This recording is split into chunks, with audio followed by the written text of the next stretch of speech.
Здравствуйте, дети! Саламатсыздар ма, балалар? Мы продолжаем изучать раздел «Мой родной край». Урок номер 19, 19-ші сабақ. Тема урока «Государственные символы». Сабақтың тақырыбы «Мемлекеттік рәміздер». Упражнение номер 1. Бірінші тапсырма. Послушайте текст. Расскажите о государственном флаге Республики Казахстан. Мәтінді тыңдап, мемлекетіміздің туы туралы айтамыз. Государственный флаг. Мемлекеттік ту. Одним из главных символов нашей страны является государственный флаг. Мемлекетіміздің рәміздерінің ең біріншісі болып, ол біздің туымыз болып табылады. Его автор художник Шакен Ниязбеков. Мемлекеттік туымыздың авторы суретші Шакен Ниязбеков. Флаг имеет голубой цвет. Флагтың түсі көк. Это цвет чистого неба. Бұл ашық көк аспанды білдіреді. Солнце обозначает жизнь. Күн өмірді білдіреді. Орел на государственном флаге – это сила и независимость нашей Родины. Мемлекеттік туымыздағы қыран құстың бейнесі бұл біздің күшімізді және тәуелсіз отанымызды білдіреді. Национальный орнамент қошқар мүйіз символизирует культуру и традиции народа Казахстан. Мемлекеттік туымыздағы орнамент қошқар мүйіз ол біздің мәдениетімізді, салт дәстүрімізді білдіреді. Какого цвета государственный флаг Республики Казахстан? Яғни, мемлекетіміздің туының түсі қандай? Государственный флаг Республики Казахстан голубого цвета. Туымыздың түсі сары түсті. Что обозначает цвет государственного флага? Мемлекеттік туымыздағы көк түс нені білдіреді? Цвет государственного флага обозначает чистое небо. Мемлекеттік туымыздағы күннің, яғни көк түс, ол бізде ашық және таза аспанды білдіреді. Что изображено на государственном флаге? Мемлекеттік туымызда не бейнеленген? На государственном флаге изображено солнце, орел, национальный орнамент. Мемлекеттік туымызда біздің күн, қыран және қошқар мүйіз бейнеленген. Кто является автором государственного флага? Мемлекеттік туымыздың авторы кім? Автором государственного флага является Шакен Ниязбеков.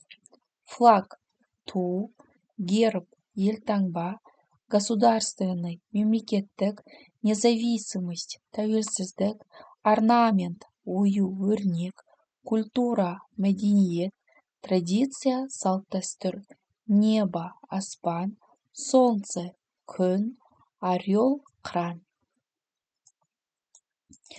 Упражнение номер 2. Екінші тапсырма.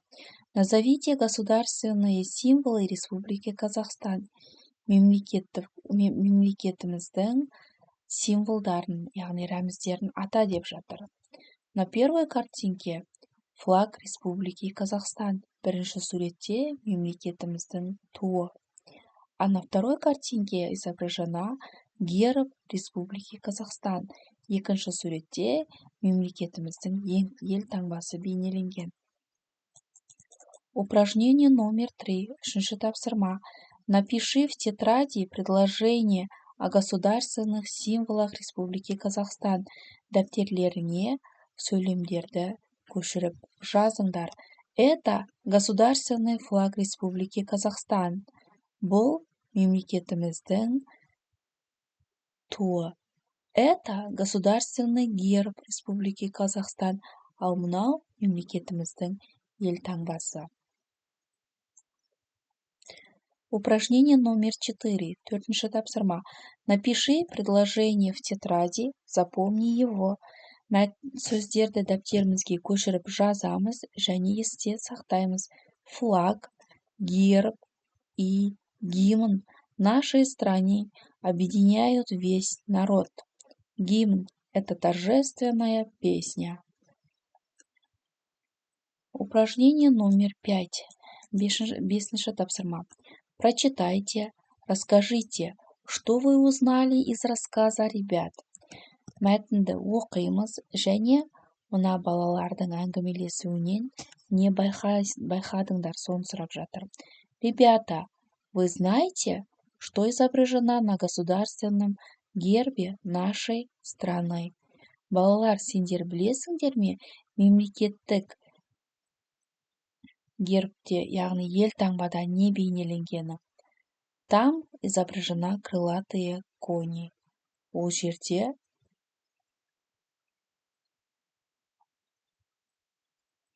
крылатые коны. На государственном гербе в центре изображен шаңырақ.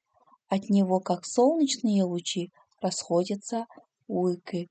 Ал мемлекеттік елтаңбамызда біздің ортасында шаңырақ бейнеленген, ал одан күннің нұры тарап жатыр.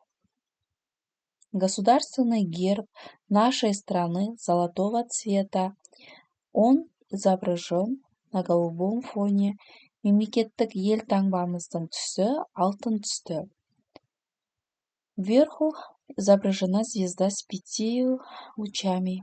Оның төбесінде 5 жұлдызды сары шуақ шашып тұрған жұлдызымыз бар. Авторами государственного герба являются архитекторы Жандарбек Малибеков и Шотаман Уалиханов. Мемлекеттік елтаңбамыздың авторлары және архитекторлары Жандарбек Малибеков и Шотаман Уалиханов. Упражнение номер 6. Алтыншы тапсырма. Прочитай предложение, вставь нужные слова. Алтыншы тапсырмада көп нүктенің орнына слова подсказкидағы сөздерді қою керек. Государственные символы – это флаг, герб, гимн. Орел на государственном флаге – это независимость, сила, независимость нашей Родины. Прочитай информацию об орле на странице 171. Что ты узнал? Расскажи одноклассникам.